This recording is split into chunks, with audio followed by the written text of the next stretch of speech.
Exchange method ना, अब थोड़ा सा रिकॉल आप करेंगे। जैसे प्रिपरेशन मेथड ऑफ कोलाइड के दो सेक्शन है। आपका जो पहला सेक्शन है वो डिस्पर्शन मेथड है ना, जहां पे सस्पेंशन के पार्टिकल्स को ब्रेक करके कोलाइडल रेंज में कन्वर्ट किया जाता है ताकि कोलाइड का फॉर्मेशन पॉसिबल हो सके। उसके मेथड्स का डिस्कशन हमने किया था। अगला डिस्कशन आपका कंडेंसेशन मेथड्स है। कंडेंसेशन मेथड में ट्रू सॉल्यूशन हमने क्या डिस्कस करा कि ट्रू सॉल्यूशन का जो पार्टिकल्स होगा उसको आपस में अटैच करेंगे, उसको आपस में अटैच करके कोलाइडल रेंज में आपको ले जाना होगा, तब जाके जो आपका सिस्टम डेवलप होगा, जो आपका सॉल्यूशन डेवलप होगा उसको कोलाइड कहा जाएगा। ये हमने कर लिया था। तो ये कंडेंसेशन मेथड्स का डिस्कशन अब हमने कंटिन्यू करा हुआ है। उसमें से पहला मेथड का डिस्कशन हमारा पूरा हो गया, that was the solvent exchange method. अब बारी है दूसरे मेथड की। आजा सेकंड मेथड में क्या करेंगे, ध्यान से देखो। सेकंड मेथड लिखो, change of physical state. Change of physical state.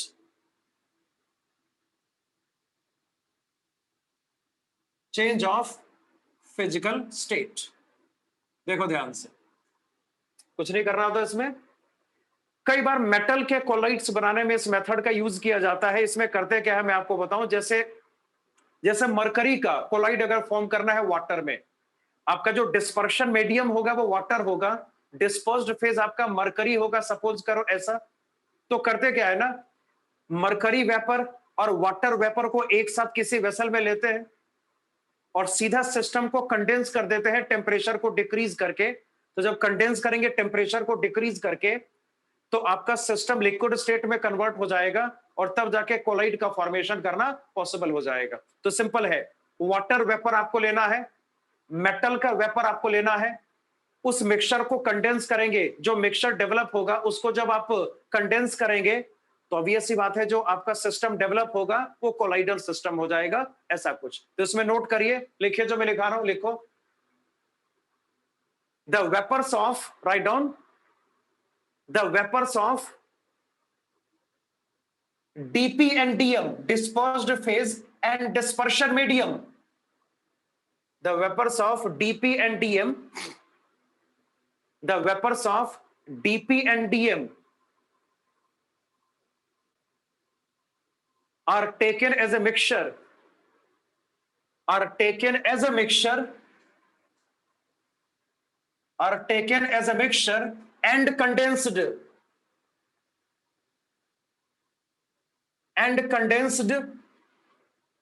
to form the colloid, and condensed to form the colloid, and condensed to form the colloid, and condensed to form the colloid, है ना। ये आपका हो गया change of physical state. अब इसका example ले सकते हैं। एग्जांपल लिखिए, example write down the condensation of, लिखिएगा वही मरकरी और वाटर वेपर का एग्जांपल मैं ले रहा हूं। The condensation of, write down the condensation of vapour mixture, the condensation of vapour mixture of mercury and water, the condensation of vapor mixture of mercury and water forms the colloid, mercury and water forms the colloid, है ना। इसका एक possible example है, ये भी हमारा completed है। आगे चलिए, आगे बात करेंगे। Number 3 is chemical method. तीसरा डिस्कशन यहां पर आपका केमिकल मेथड्स का है। ध्यान से, तीसरा डिस्कशन आपका यहां पे केमिकल मेथड्स का होगा। तो चलिए बात करते हैं व्हाट अबाउट केमिकल मेथड्स। देखिए, केमिकल मेथड में केमिकल रिएक्शंस को आपको यहां पे एग्जीक्यूट करना होता है और यहां पे कई सारे रिएक्शन ऐसे पॉसिबल है जिसको यूटिलाइज करके कोलाइड का फॉर्मेशन करना पॉसिबल हो सकता है। उसमें से कुछ रिएक्शन आपको यहां पर मैं डिस्कस करके बताता हूं। जैसे पहला रिएक्शन लिखिएगा, नंबर 1 डबल डिकम्पोजिशन मेथड। लिखिए नंबर 1, पहला जो मेथड यहां पर होगा केमिकल मेथड में, that is called double decomposition method. लिखिएगा double decomposition method, write down double decomposition method। इसका एक रिएक्शन है जो कि बड़ा कॉमन है। देखो रिएक्शन इसका क्या होगा, जैसे रिएक्शन से इसको डील करना ज्यादा बेहतर होगा। जैसे मेरे पास है, देखिए मेरे पास यहां पे है आर्सेनिक ऑक्साइड, ये बड़ा फेमस रिएक्शन है। ये बड़ा कॉमन सा प्रिपरेशन मेथड है। देखो मैं क्या कर रहा हूं, देख मेरे पास यहां पे प्रेजेंट है आर्सेनिक ऑक्साइड, सॉरी AS2O3 है ना, just I have arsenic oxide AS2O3। इसको ट्रीट करते हैं वाटर से, नहीं सॉरी, इसको ट्रीट करेंगे हाइड्रोजन सल्फाइड से, इसको ट्रीट करेंगे हाइड्रोजन सल्फाइड से।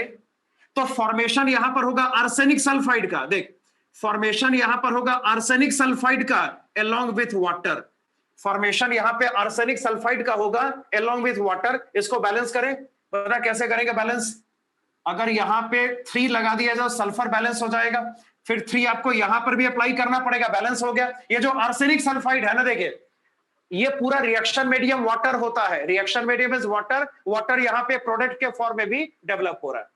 तो ये जो आर्सेनिक सल्फाइड होगा ना, जब इसका फॉर्मेशन होता है तो ये गिवन वाटर में, मतलब कि जो आपका सॉल्वेंट यहां पर था, जो आपका डिस्पर्शन मीडियम था ना, उसमें कोलाइड के फॉर्म में डेवलप हो जाता है।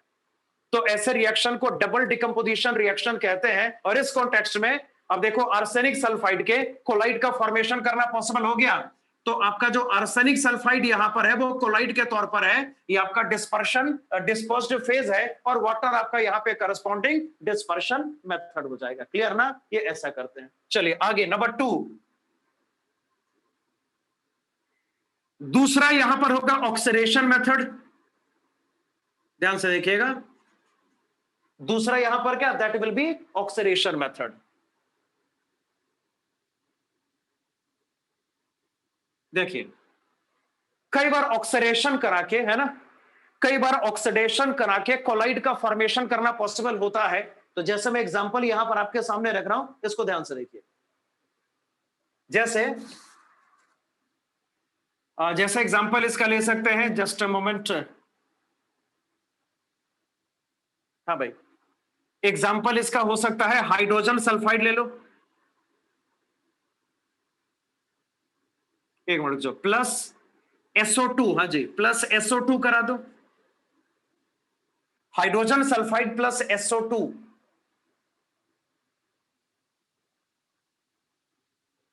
क्या बनेगा, वाटर, प्लस यहां पर फॉर्मेशन होगा सल्फर का। इसको बैलेंस करें, hydrogen sulphide plus SO2 balanced है क्या, देखो H2S, ऑक्सीजन यहां पे ट्वाइस है ना, ऑक्सीजन यहां पे ट्वाइस है, तो यहां पे 2 लगा दो,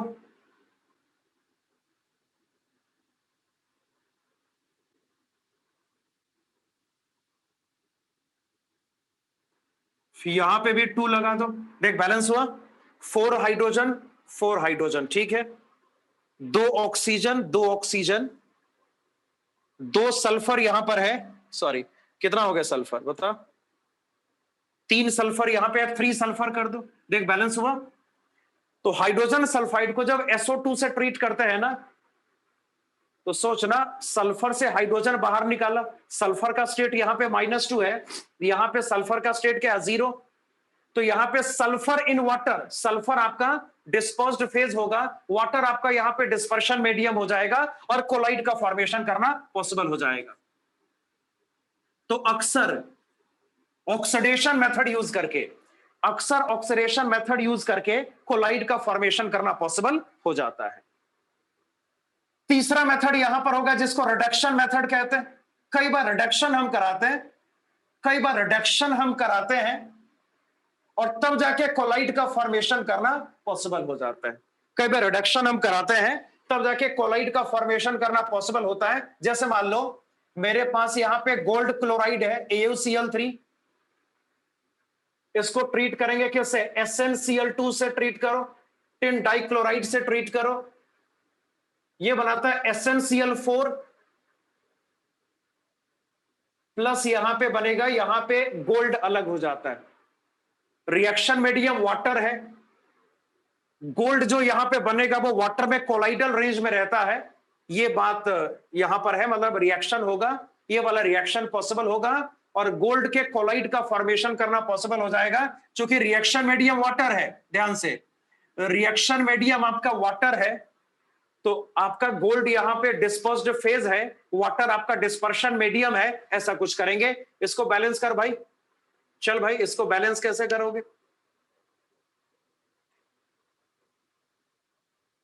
ठीक है, बैलेंस खुद से करना। रिडक्शन मेथड ये हो गया, इस रिडक्शन मेथड से कोलाइड का फॉर्मेशन करना पॉसिबल हो जाता है। तो ये प्रिपरेशन मेथड्स ऑफ कोलाइड्स है। देखो थोड़ा सा सीक्वेंस आप रिकॉल करो। हमें सबसे पहले कोलाइड का मतलब समझा था ना, उसके बाद कोलाइड का टाइप हमने डिस्कस करा। बात अब प्रिपरेशन मेथड्स की है जो कि कंप्लीट हो गई। डिस्पर्शन मेथड कंप्लीट हो गया, कंडेंसेशन मेथड्स भी कंप्लीट हो गया। इतना सारा कुछ हमने कंप्लीट कर लिया। अब देख अगला सेक्शन क्या होगा। अगला सेक्शन प्यूरिफिकेशन का होता है। आप आगे पढ़ेंगे कि colloids are industrially very important. Colloid industrially बहुत ज्यादा इंपॉर्टेंट है। तो जब कोलाइड का फॉर्मेशन हम कराते हैं ना, जब कोलाइड का प्रिपरेशन हम कराते हैं, उसको प्यूरिफाई करना मस्ट होता है। प्यूरिफाई करना बड़ा मस्ट होता है। तो चलिए कैसे प्यूरिफाई करेंगे उसकी बात यहां पे करते हैं। आइए शुरू करते हैं। अगला हेडिंग लिखो, प्यूरिफिकेशन ऑफ कोलाइड्स। इसको नोट किया क्या? ये सब रिएक्शन नोट कर लिए? अरे रिएक्शन नोट हो गया? चलो जल्दी नोट करो। और अगला डिस्कशन स्टार्ट करना है, that is purification of collides. चलो जिसका नहीं हुआ है इसको जल्दी कंप्लीट करेंगे। प्यूरिफाई कैसे करते हैं? Heading is purification of collides. देखो पहले तो मैं सारे मेथड्स के नाम लेता हूं, फिर बारी बारी से सारा डिस्कशन यहां पे करेंगे। एंड द मेथड्स आर, पहला मेथड है, इसको डायलिसिस बोलते हैं। पहला मेथड डायलिसिस। दूसरा मेथड कहलाता है दैट इज द, दूसरा मेथड आपका होगा that is called ultra filtration. और तीसरा मेथड यहां पर होगा अल्ट्रा सेंट्रीफ्यूगेशन। तीन मेथड्स हैं जिसका डिस्कशन आपको यहां पे करना होता है। ये प्यूरिफिकेशन ऑफ कोलाइड्स इसी के थ्रू करते हैं। आइए शुरुआत करेंगे पहले मेथड से। देखिए नंबर 1 डायलिसिस। पहला मेथड यहां पे डायलिसिस कहलाता है। See what about dialysis. देख डायलिसिस क्या होता है। इसके दो पार्ट्स है, इसके दो सब मेथड्स है, इसके दो टाइप्स है बेसिकली। पहले को बोलते हैं नॉर्मल डायलिसिस और दूसरा इलेक्ट्रोडायलिसिस, है ना। Normal dialysis and electrodialysis. तो सबसे पहले स्टार्ट करते हैं व्हाट एवर नॉर्मल डायलिसिस। सबसे पहले स्टार्ट यहां पे करेंगे normal dialysis. See what about normal dialysis. देखो ध्यान से क्या कुछ होगा। इधर देखो सारे, जैसे मान लो, देख इसका डायग्राम कैसा है, ध्यान से देखिएगा। सीधा डायग्राम, ये आपका यहां पे वेसल हो गया लाइक दिस। ये वेसल है, इसमें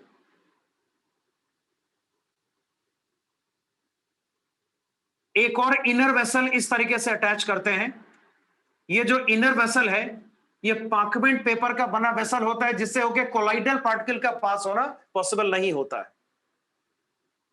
तो ये आपका इनर वेसल कुछ इस तरीके से ड्रॉ करेंगे। ये आपका इनर वेसल हो गया। This is composed of parchment paper.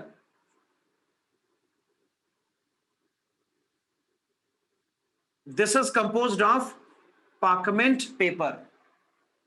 ये एक ऐसा मेम्ब्रेन है जिससे कोलाइड पास नहीं हो सकता, कोलाइड पार्टिकल इससे पास नहीं हो सकता। इसका पोर साइज इतना कम होता है। इसमें कोलाइड को फिलअप करेंगे। जिस कोलाइड को आपको प्यूरिफाई करना होगा उसको यहां पे हम फिलअप करेंगे। ऑब्वियस सी बात है, यहां पे कोलाइडल पार्टिकल्स प्रेजेंट होगा जो कि इस मेम्ब्रेन को क्रॉस नहीं कर सकता, जो कि इस मेम्ब्रेन को जिसके लिए क्रॉस करना पॉसिबल नहीं हो सकता। अब देख करते क्या है, देखो इधर से वाटर यहां पे इंड्यूस करेंगे, यहां से इंड्यूस करते हैं वाटर। वाटर यहां से बाहर आता है। अब जैसे वाटर को यहां पे वेसल में डालेंगे, वाटर यहां से अंदर आएगा और फिर वाटर उधर से बाहर आएगा, ऐसे आप सोच लो। तो वाटर यहां से बाहर आएगा। अब देख होता क्या है, इस कोलाइड में, इस कोलाइडल सिस्टम में जो भी आपका इलेक्ट्रोलाइटिक सब्सटेंस प्रेजेंट होगा, मतलब ऐसा कि जो आपका यहां पे छोटा छोटा पार्टिकल्स प्रेजेंट होगा, ये तो इस मेम्ब्रेन को क्रॉस करके दूसरी साइड जा सकता है, मगर जो कोलाइड होगा इसको क्रॉस नहीं कर सकता। तो ये एक्चुअल में कोलॉइड को वॉश करने का मेथड है। देखिए यहां पर क्या करेंगे, वाटर यहां से हमने पास करा, यहां से वाटर बाहर निकल रहा है ना, तो वाटर के साथ इसमें जो इलेक्ट्रोलाइटिक इंप्योरिटीज प्रेजेंट होगा वो बाहर निकल जाएगा। अरे समझे बात को ना, अगर वाटर यहां से पास करेंगे तो पानी के फ्लो के साथ इसके अंदर जो इलेक्ट्रोलाइटिक मैटर प्रेजेंट होगा, इसके अंदर जो इलेक्ट्रोलाइटिक इंप्योरिटीज प्रेजेंट होगा, वो वाटर के साथ बाहर निकल जाएगा, कोलाइड यहां पे प्योर हो जाएगा, कोलाइड यहां पे प्योर स्टेट में आपको मिल जाएगा। ऐसा बोला जा सकता है ना भाई? अरे बात को समझे, लिख के बता। अरे समझे मैंने क्या बोला? वाटर को पास करेंगे फोर्सफुली, इसमें वाटर को पास करेंगे, इसको वाटर स्ट्रीम में आपको धोना है, मान लीजिए वाटर स्ट्रीम में आपको इसको, है ना, इसको क्लीन करना है वाटर स्ट्रीम में, ऐसा सोचा जा सकता है।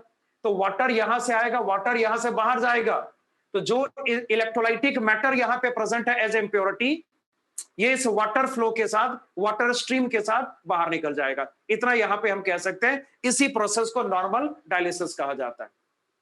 तो डायग्राम इसका प्लॉट कर लो, या डायग्राम बाद में प्लॉट करना, पहले जो बातें मैं लिखा रहा हूं उसको नोट करो, लिखो जो मैं लिखा रहा हूं, write down.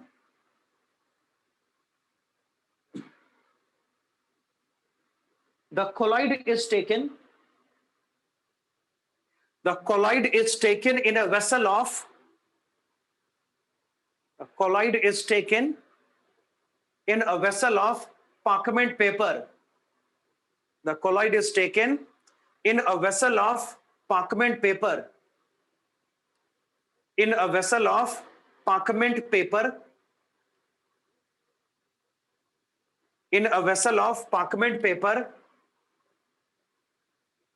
And washed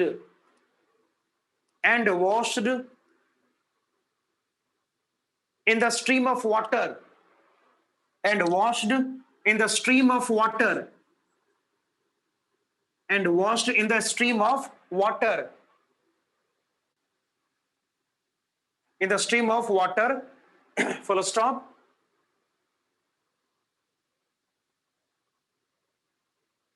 The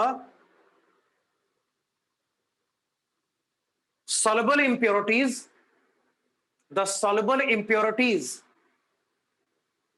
the soluble impurities get away, the soluble impurities get away with water, the soluble impurities get away with water, the soluble impurities get away with water। ये आपका normal dialysis हो गया। चलो इसको जल्दी note करो, diagram जल्दी draw करो, और इलेक्ट्रोडायलिसिस की बात करनी अब हम इसके बाद शुरू करेंगे। See what is the electrodialysis. देख कुछ नहीं करना, इलेक्ट्रोडायलिसिस वहां पे ज्यादा इंपॉर्टेंट होता है जहां पर आपका जो इलेक्ट्रोलाइटिक इंप्योरिटीज जहां पे प्रेजेंट होगा। अगर इंप्योरिटीज यहां पर इलेक्ट्रोलाइटिक नेचर का है, जैसे मान लो यहां पे NaCl प्रेजेंट है, क्या प्रेजेंट है? NaCl। ऑब्वियस सी बात है Na+ किसी नेगेटिव पोल से अट्रैक्ट होगा, और जो Cl- होगा ये पॉजिटिव पोल से अट्रैक्ट होगा। कुछ नहीं करना है, जो आपका नॉर्मल डायलिसिस होता है ना, उसमें वाटर का जो स्ट्रीम है ना, उसमें इलेक्ट्रोड्स यूज करने हैं। देखो मैं डायग्राम ड्रॉ करके आपको समझाता हूं। यहां देखिए, number 2 electrodialysis, number 2 is electrodialysis. इस साइड का नोट हो गया सबका ना, ये डायग्राम सबका ड्रॉ हो गया।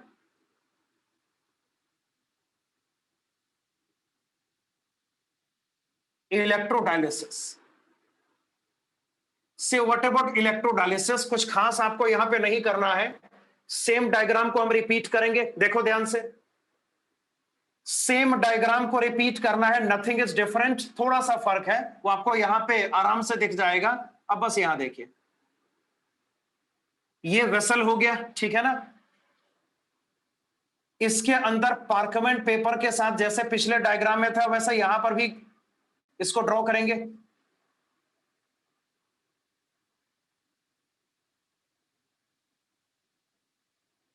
पार्कमेंट पेपर का वेसल है, इसमें कोलाइड रखा हुआ है जो कि जिसको हमें प्यूरिफाई करना है। Colloid is to be, this colloid is to be purified. इसमें कोलाइडल पार्टिकल प्रेजेंट होगा जैसे पिछले डायग्राम में, वैसे यहां पर भी।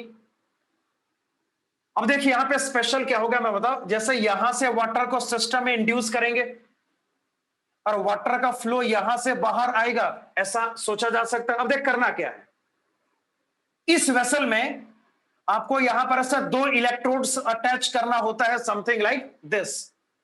मान लो इसका चार्ज यहां पर क्या होगा, प्लस, और इसका चार्ज यहां पर क्या, लेट्स से माइनस। ऐसे हमने सोच लिया। देख फैक्चुअल क्या होगा अब यहां पे। जैसे सपोज करो आपका यहां पे इंप्योरिटी इलेक्ट्रोलाइटिक नेचर का सपोज कर NaCl है, इंप्योरिटी यहां पर NaCl है, ऐसे हमने सोच लिया। इसको यहां पे वाटर के स्ट्रीम से वॉश करेंगे तो क्या होगा भाई, जो इलेक्ट्रोलाइट यहां पर आपके पार्चमेंट पेपर वाले वेसल के अंदर प्रेजेंट है, वो इन इलेक्ट्रोड से आसानी से बाहर खिंच जाएगा ना। आपका जो Na+ होगा इस नेगेटिव इलेक्ट्रोड से अट्रैक्ट होगा, आपका जो Cl- होगा पॉजिटिव प्लेट से अट्रैक्ट होगा, ऐसा बोल सकते हैं ना। तो बस इलेक्ट्रोड्स यहां पे अटैच करना है, बाकी सब कुछ नॉर्मल डायलिसिस के जैसा ही होगा। तो जैसे इसको ड्रॉ करेंगे, चल यहां पर क्या, वाटर, वाटर यहां से बाहर आएगा, दीज आर इलेक्ट्रोड्स, यहां पर हमने इलेक्ट्रोड्स अटैच कर दिए। ये आपका पार्कमेंट पेपर का वेसल है,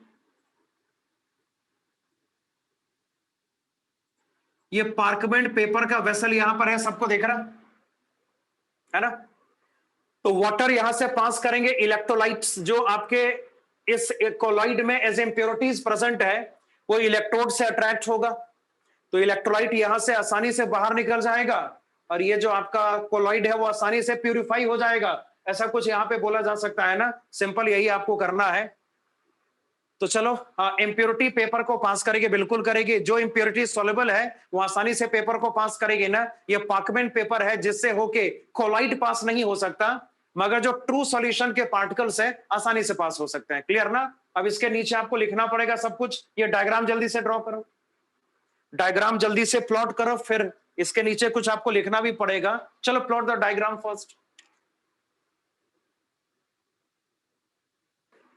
अरे जल्दी नोट कर भाई, डायग्राम ही तो ड्रॉ करना, आराम से जल्दी से ड्रॉ कर लो ना, जल्दी से ड्रॉ करो, डायग्राम छोटा सा ही तो है। लिखो इसके नीचे,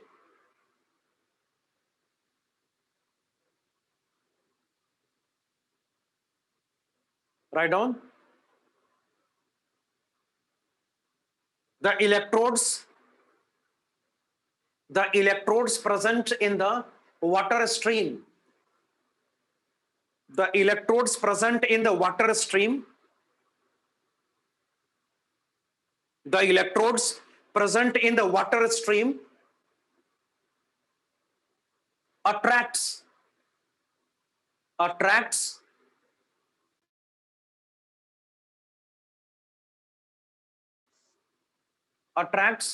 the ions, attracts the ions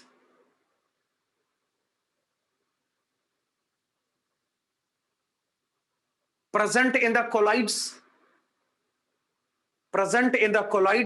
as impurities, present in the colloids as impurities। चलिए भी हो गया। यही डायलिसिस होता है। One is called normal dialysis और दूसरा पोर्शन इसका, दूसरा जो टाइप है दैट इज कॉल्ड इलेक्ट्रोडायलिसिस। आइए नंबर 2 की बात करेंगे, दूसरा मेथड।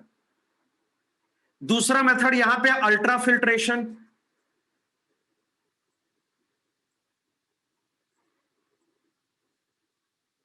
अल्ट्रा फिल्ट्रेशन देख इसमें क्या होता है। अल्ट्रा फिल्टर पेपर के बारे में आपको थोड़ा सा आइडिया होगा, पहली क्लास में इसका जिक्र मैंने किया था ना कि आपका जो कोलाइडल पार्टिकल है उसको अल्ट्रा फिल्टर पेपर से फिल्टर करना पॉसिबल होता है, सबको याद होगा। आपका जो अल्ट्रा फिल्टर पेपर है ना उसका जो पोर्स का साइज है बहुत ही ज्यादा लेस होता है।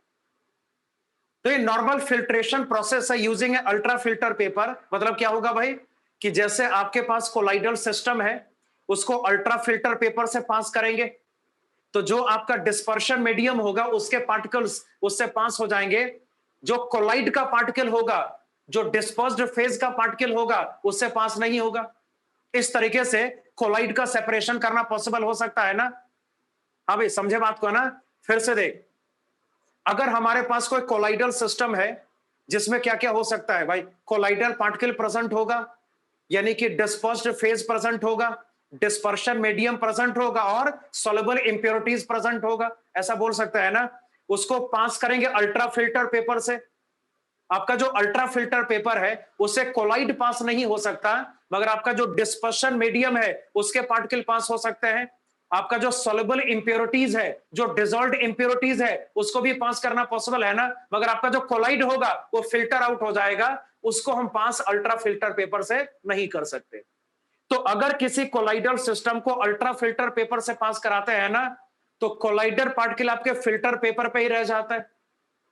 फिर वहां से कोलाइडल पार्टिकल को कलेक्ट करके किसी दूसरे डिस्पर्शन मीडियम में पुट किया जाता है और तब जाके कोलाइड का फॉर्मेशन करना पॉसिबल हो जाता है।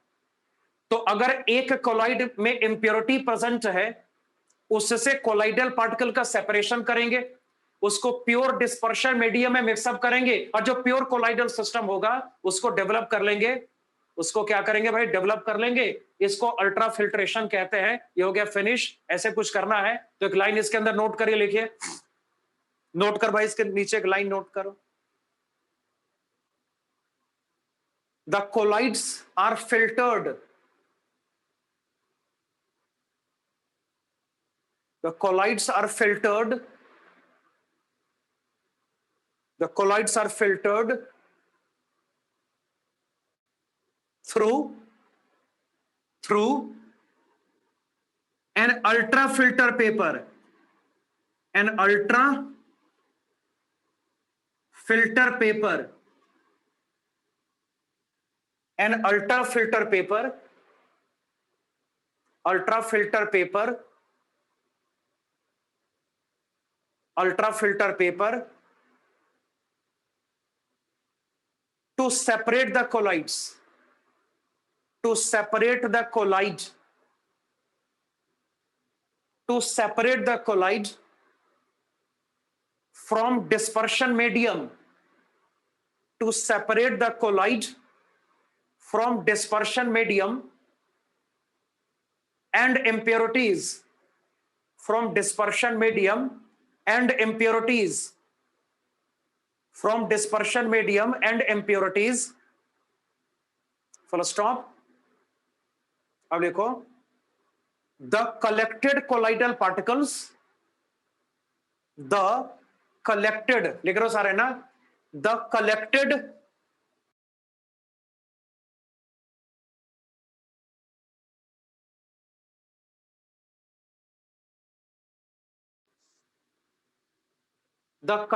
colloidal particles,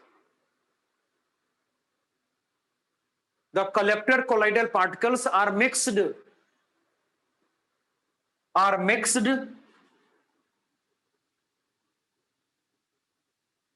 to a suitable, are mixed to a suitable, are mixed to a suitable dispersion medium, are mixed to a suitable dispersion medium to form a pure colloid, to form a pure colloid, to form a pure colloid।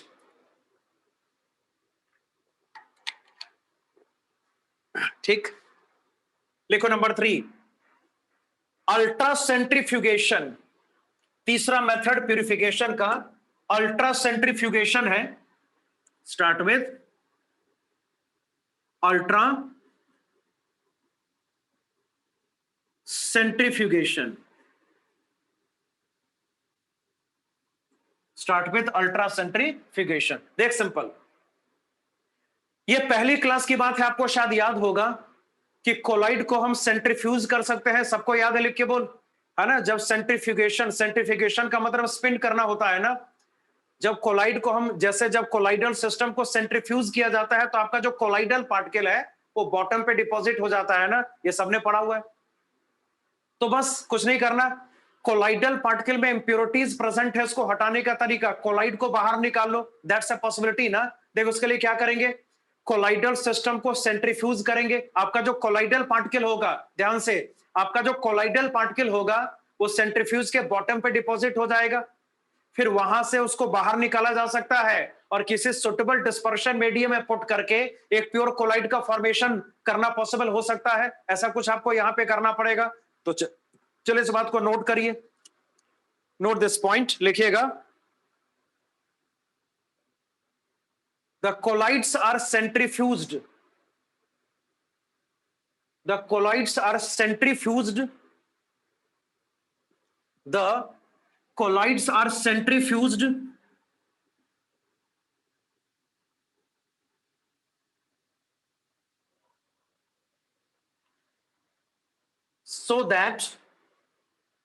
so that the colloidal particles,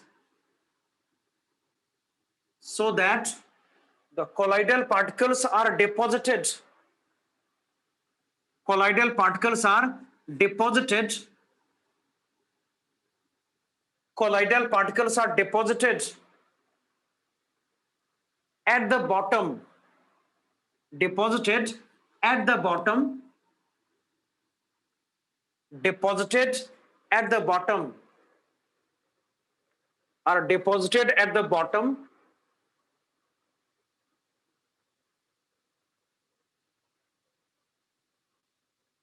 full stop।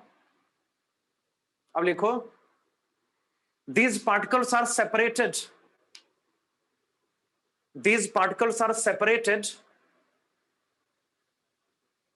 these particles are separated and mixed, these particles are separated and mixed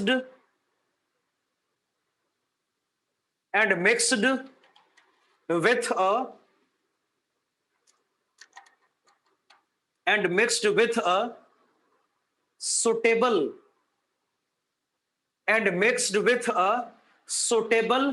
dispersion medium, suitable DM, suitable dispersion medium DM, to form a pure colloid, to form a pure colloid, to form a pure colloid, है ना। तो ये process of purification of colloids है। I hope आपको सारी बातें समझ में आ गए होंगे। सब कुछ आपको यहाँ पे थोड़ा सा याद करना पड़ेगा, इसमें कुछ भी मैथमेटिकल लॉजिकल कुछ खास नहीं है, ये सब आपको याद करने पड़ेंगे। ये सब इंपॉर्टेंट है, एग्जाम में पूछे जाते हैं, ये सबके सब इंपॉर्टेंट है, एग्जाम में पूछे जाते हैं। दैट्स वाई इसको एक दो बार पढ़ लेंगे तो आपको याद हो जाएगा। क्लियर ना। तो ये हो गया कोलाइड का प्यूरिफिकेशन मेथड्स। अगला डिस्कशन आपको स्टार्ट करना है प्रॉपर्टीज ऑफ कोलाइड्स। तो हेडिंग आपको लिखना, लिखे प्रॉपर्टीज ऑफ कोलाइड्स। ये तो सबका नोट हो ही गया।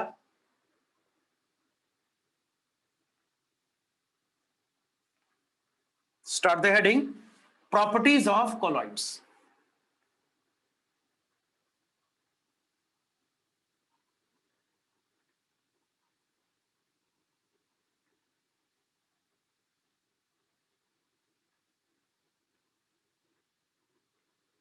चलो,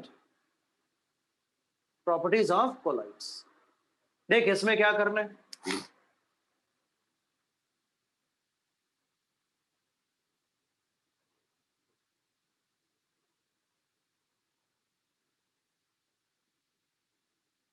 प्रॉपर्टीज ऑफ कोलाइड्स। देखिए, चलो सबसे पहले प्रॉपर्टीज का मैं नाम लेता हूं कि हमें डिस्कस करना क्या क्या है। देखिएगा ध्यान से, पहला प्रॉपर्टी है जिसको कहते हैं हेट्रोजेनस कैरेक्टर। हाँ भाई, हेट्रोजेनस मिक्सचर आपको याद होगा मेरे ख्याल से ना, हेट्रोजेनस मिक्सचर का आइडिया सबको होगा, है ना। तो heterogeneous mixture, colloids are heterogeneous mixtures, colloids are heterogeneous mixtures. तो पहला प्रॉपर्टी हेट्रोजेनस कैरेक्टर, जहां पर खाली आपको हेडिंग लिख के छोड़ देना है। उसके बाद की प्रॉपर्टीज, आपको कोलिगेटिव प्रॉपर्टीज याद है, लिखे होगा कोलिगेटिव प्रॉपर्टीज आपको याद होगा ना, है ना। जैसे लिक्विड सॉल्यूशन चैप्टर में हमने सब कुछ पढ़ा हुआ है। Colloids will show colligative properties, colloid colligative property show करता है। तो दूसरा प्रॉपर्टी आपका कोलिगेटिव प्रॉपर्टी होगा, जिसका डिटेल डिस्कशन पहले से हो चुका है लिक्विड सॉल्यूशन चैप्टर में ना, ऑब्वियस सी बात है, उसको हम पहले से कर चुके हैं।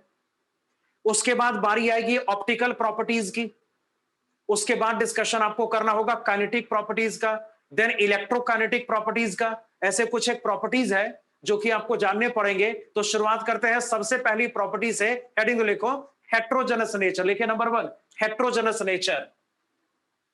कोलॉइड प्रॉपर्टी में सबसे पहला हेट्रोजेनस नेचर है, हेट्रोजेनस नेचर।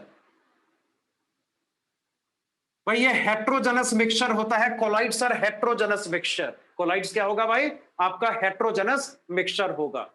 अरे समझे बात को ना, collides are heterogeneous mixtures.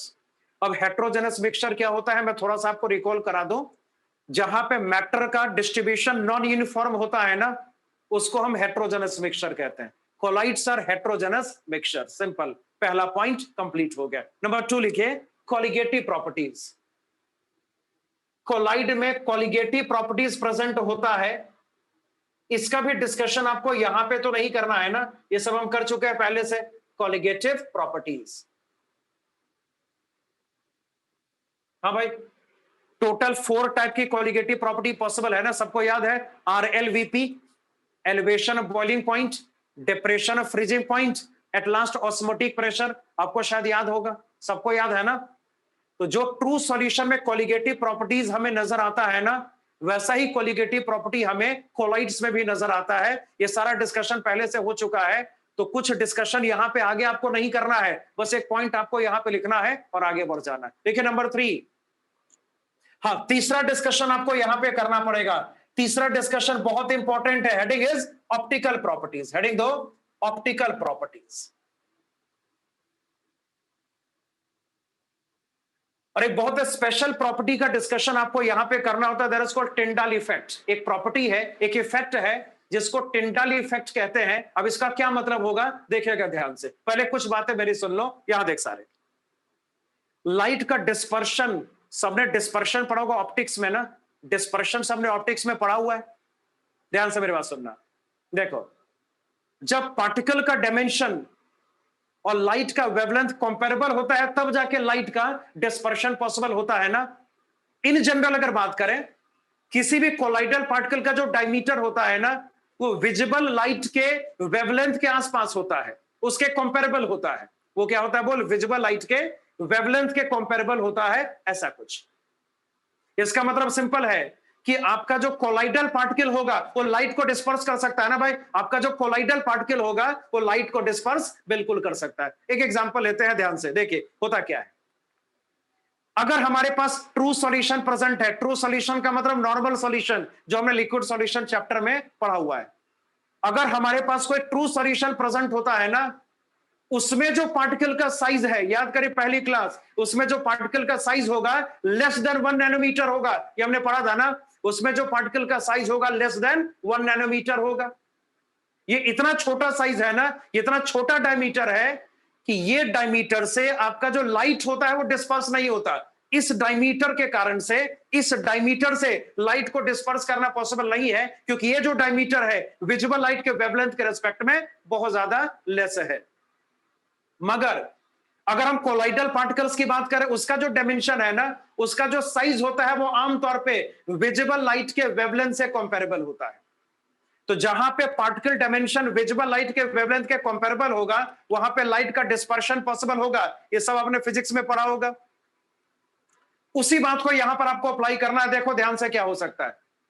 Tyndall effect ये कहता है, ये इफेक्ट ऑब्जर्व ऐसे करा गया कि अगर हम किसी ट्रू सॉल्यूशन से लाइट को पास करते हैं ना, अगर सॉल्यूशन वाकई में ट्रू सॉल्यूशन है, अगर सॉल्यूशन वाकई में ट्रू सॉल्यूशन है, तो सॉल्यूशन के अंदर आपको लाइट नजर नहीं आएगा। मैं रिपीट कर रहा हूं, अगर किसी भी ट्रू सॉल्यूशन से लाइट को पास कराते हैं ना, तो लाइट का जो पाथ है वो आपको सॉल्यूशन में नजर नहीं आता।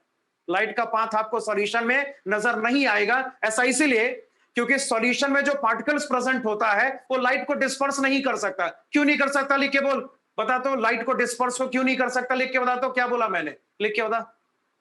अगर किसी भी सॉल्यूशन से लाइट को पास करेंगे, तो सॉल्यूशन में लाइट का जो पाथ होगा वो इल्यूमिनेट नहीं होगा, आपको सॉल्यूशन में लाइट का पाथ नजर नहीं आएगा। इसका रीजन मैंने बता दिया था ना, कि भाई सॉल्यूशन में जो पार्टिकल का साइज होता है वो लाइट के वेवलेंथ के रेस्पेक्ट में बड़ा ही कम होता है ना, विजिबल लाइट के वेवलेंथ के रेस्पेक्ट में। यही कारण है कि वहां पे लाइट का डिस्पर्शन पॉसिबल नहीं होगा। और जब लाइट का डिस्पर्शन पॉसिबल नहीं होगा, तो जो पाथ होगा, हाँ भाई, जो पाथ ऑफ लाइट होगा वो सॉल्यूशन में इल्यूमिनेट होता आपको नजर नहीं आएगा। लेकिन अगर किसी कोलाइड की बात करोगे ना, अगर किसी कोलाइड से हम लाइट को पास कराते हैं ना, अगर किसी कोलाइड से हम लाइट को पास कराते हैं, तो लाइट का जो पाथ है ना, वो कोलाइड में इल्यूमिनेट हो जाता है। इसका रीजन वही स्पष्ट है कि भाई आपका जो लाइट होगा वो कोलाइडल पार्टिकल के थ्रू डिस्पर्स हो जाएगा, और जब डिस्पर्शन होगा तो आपको सब कुछ नजर आएगा। इसका एक बड़ा फेमस एग्जांपल है कि स्काई का कलर ब्लू क्यों है। देख, हमारा जो एटमॉस्फेयर है ना, that's a colloid. Atmosphere is a colloid ना, एटमॉस्फेयर हमारा जो है ना वो कोलाइड का एग्जांपल है। समझे बात को ना, वो गैस इन गैस सॉल्यूशन नहीं है, दैट्स अ कोलाइड। एटमॉस्फेयर आपका कोलाइड है, समझे ना। तो सनलाइट जब आती है एटमॉस्फेयर में ना, तो ब्लू कलर जो है वो सबसे ज्यादा डिस्पर्स होता है। ब्लू कलर क्या होता है बोल, कोलाइडल पार्टिकल आपके एटमॉस्फेयर में जो प्रेजेंट है उससे सबसे ज्यादा डिस्पर्स होता है। यही कारण है कि स्काई का जो कलर है वो हमें ब्लू नजर आता है ना। तो कहने का मतलब सिंपल है कि कोलाइडल पार्टिकल लाइट को डिस्पर्स कर सकता है। यानी अगर लाइट को हम कोलाइडल सिस्टम से पास करेंगे, अगर लाइट को हम कोलाइडल सिस्टम से पास करेंगे तो लाइट का जो पाथ होगा वो हमें इल्यूमिनेट होता बिल्कुल नजर आएगा। इसी इफेक्ट को टिंडल इफेक्ट कहा जाता है। तो सब कुछ आपको यहां पे लिखना होगा। चलो स्टार्ट करो। ऑप्टिकल प्रॉपर्टी में लिखो टिंडल इफेक्ट। ये बड़ा इंपॉर्टेंट सा इफेक्ट है, खासकर बोर्ड एग्जाम के लिए। अक्सर आपको टिंडल इफेक्ट को डिफाइन करने का क्वेश्चन बोर्ड के पेपर में आपको नजर आ जाता है, और ये बड़ा सिंपल सा है, एक बार में क्लियर हो जाएगा। देखो इधर, अगर हमारे पास कोई ट्रांसपेरेंट ग्लास है, कुछ इस तरीके से ट्रांसपेरेंट ग्लास का वेसल हमें सपोज करे से दिया हुआ है ना, इसमें कोलाइड भरा हुआ है, this contains a colloidal system, ऐसे हमने सोच लिया। इसमें क्या प्रेजेंट है, कोलाइड्स प्रेजेंट है भाई। और कोलाइड का जो पार्टिकल साइज होता है वो आमतौर पे विजिबल लाइट के वेवलेंथ के कंपेरेबल होता है। Colloid can disperse the visible light. अब ध्यान से देखिए, अगर इससे लाइट को पास करेंगे, ध्यान से, अगर इससे लाइट को पास करेंगे तो लाइट का जो पाथ होगा वो आपको इल्यूमिनेट होता नजर आएगा, है ना। लाइट का जो पाथ होगा वो इल्यूमिनेट होता नजर आएगा, फिर लाइट यहां से बाहर निकल जाएगा, है ना। तो लिख सकते हैं path of light is illuminated. Path of light is illuminated. Path of light is illuminated, है ना। तो ये हो गया आपका, इसको टिंडल इफेक्ट कहते हैं। तो सब कुछ आपको लिखना पड़ेगा, डायग्राम बाद में ड्रॉ कर लेना। पहले लिखो टिंडल इफेक्ट का जो स्टेटमेंट है उसको जरा जल्दी से नोट करो, लिखो इसमें। लिखिएगा, the illumination of path of light, the illumination of path of light, the illumination of path of light when it is passed, when it is passed, it is passed through a colloid, passed through a colloid, it is passed through a colloid due to dispersion of light, due to dispersion of light by the colloid particles, due to dispersion of light by the colloid particles, dispersion of light by the colloid particles is called Tyndall effect. By the colloid particles is called Tyndall effect, is called Tyndall effect. ये हो गया। और एक आपको यहां पे point star mark दे के लिखना है, भाई ये इफेक्ट वहीं पे पॉसिबल होता है जहां पे कोलाइडल पार्टिकल का size wavelength of the light के कंपेरेबल होता है। ये आपको स्टार मार्क दे के लिखना है।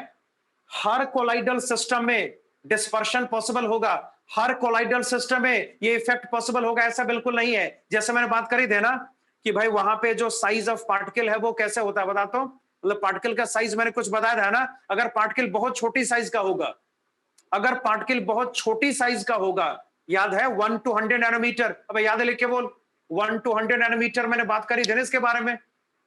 अगर पार्टिकल बहुत छोटी साइज का होगा, है ना, वो लाइट के वेवलेंथ के रेस्पेक्ट में अगर बहुत छोटी साइज वो कंटेन करेगा, तब जाके डिस्पर्शन पॉसिबल नहीं हो पाएगा, तब जाके टिंटल इफेक्ट भी पॉसिबल नहीं हो पाएगा। क्लियर ना? तो हर कोलाइडल सिस्टम में इफेक्ट आपको नजर आएगा, ऐसा बिल्कुल नहीं है, ऐसा नहीं होता है। जहां पे पार्टिकल साइज विजिबल लाइट के वेवलेंथ के कंपेरेबल होगा, वहीं पर इफेक्ट पॉसिबल हो सकता है, अदरवाइज ये इफेक्ट पॉसिबल नहीं हो सकता। तो एक पॉइंट इसके नीचे और नोट करेंगे, देखिए स्टार मार्क देके देखिएगा, this effect is possible, this effect is possible, this effect is possible only in those collides, this effect is possible only in those collides, possible only in those collides, only in those collides in which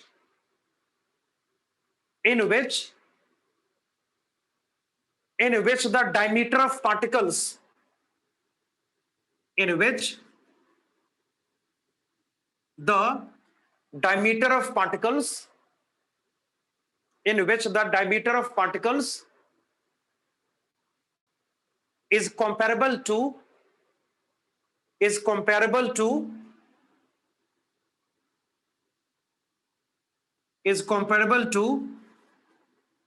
the wavelength of is comparable to the wavelength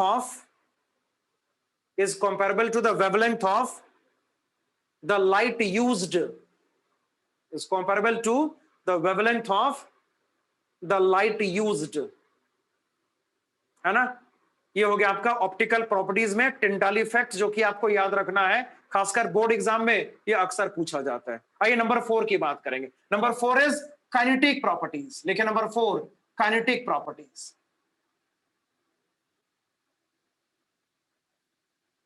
heading is kinetic properties. देखिए इसमें क्या करते हैं, इसमें एक special motion का discussion किया जाता है, इसको ब्राउनियन मोशन कहते हैं। This is called Brownian motion.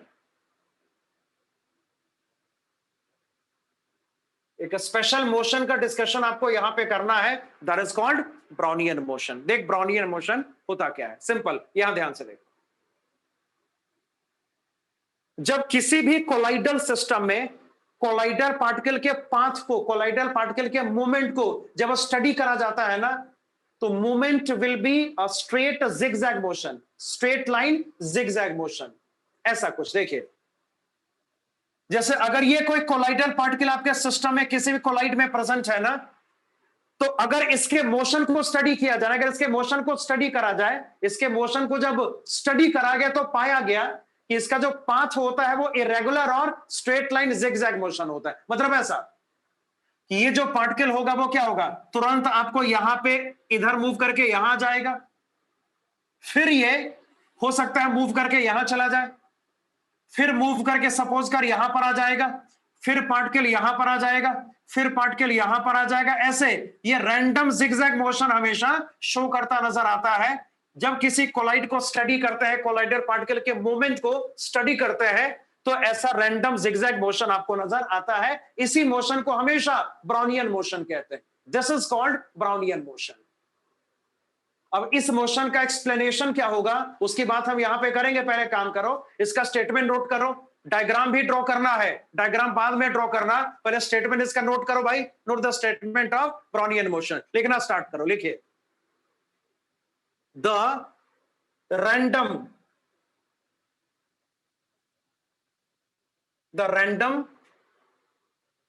Comma straight line,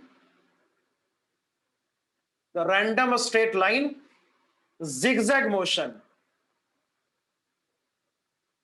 the random straight line zigzag motion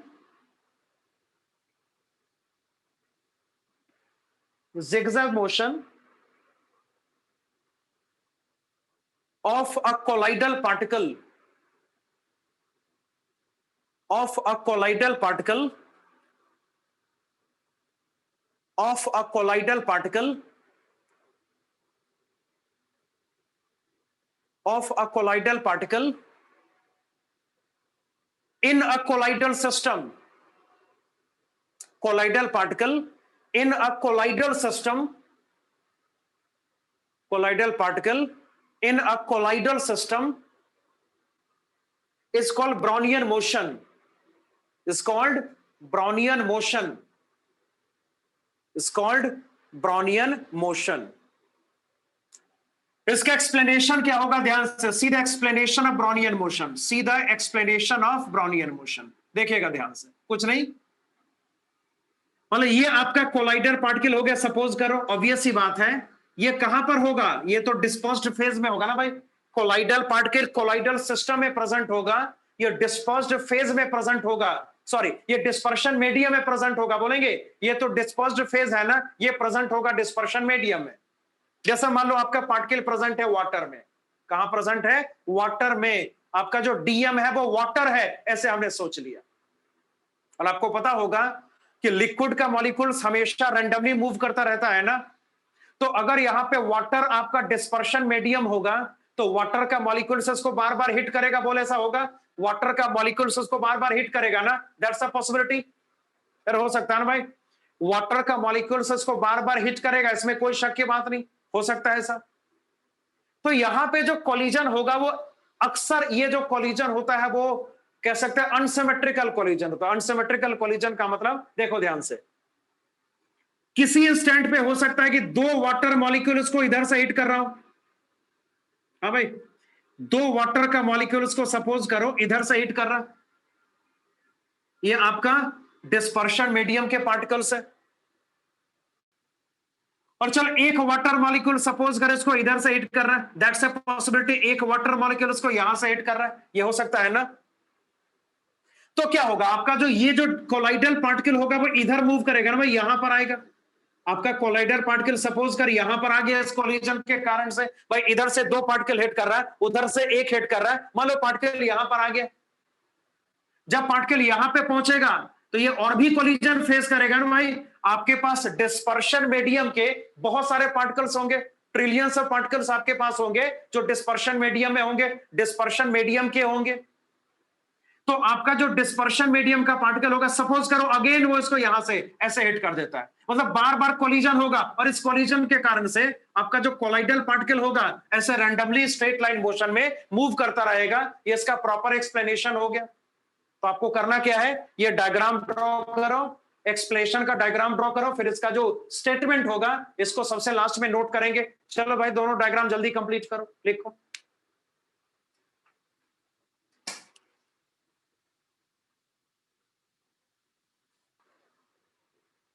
The Brownian motion occurs, write down, the Brownian motion occurs,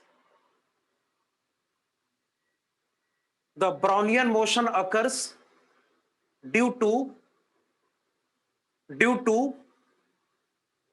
the unsymmetrical bombardment, due to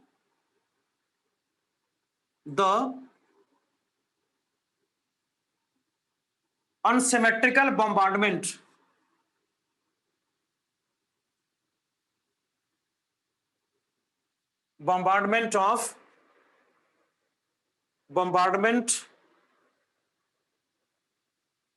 of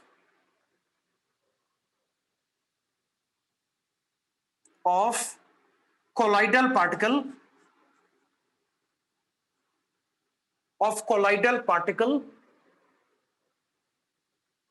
colloidal particle by the particles of dispersion medium, by the particles of dispersion medium, by the particles of dispersion medium। चलो ये भी हो गया। अच्छा number 5 पे electrokinetic properties लिखिएगा, electrokinetic properties. चलो भाई स्टार्ट करें इलेक्ट्रोकाइनेटिक प्रॉपर्टीज।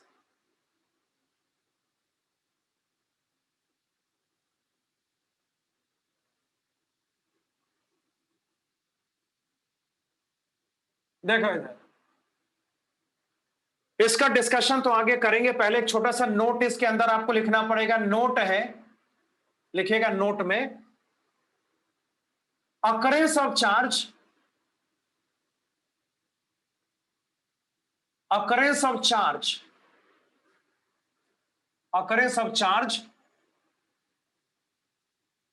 on colloids। देख भाई,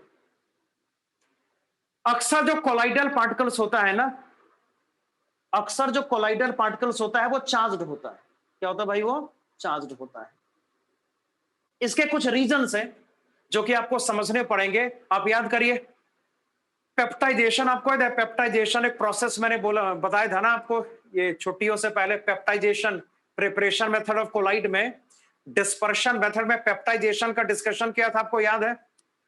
हाँ भाई, पेप्टाइजेशन एक प्रोसेस होता है ना जिसके थ्रू आपका जो बिगर पार्टिकल्स है वो ब्रेक हो जाता है। कैसे ब्रेक हो जाता है?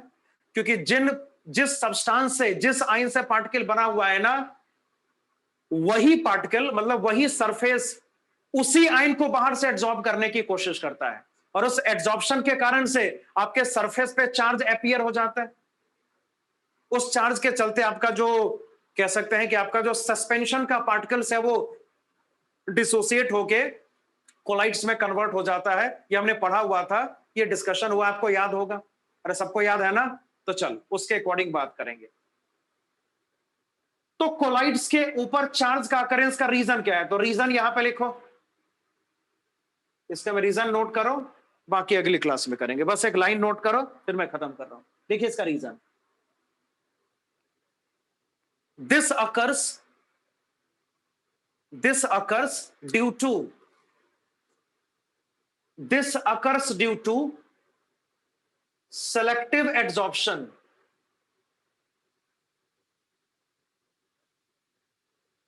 This occurs due to selective adsorption.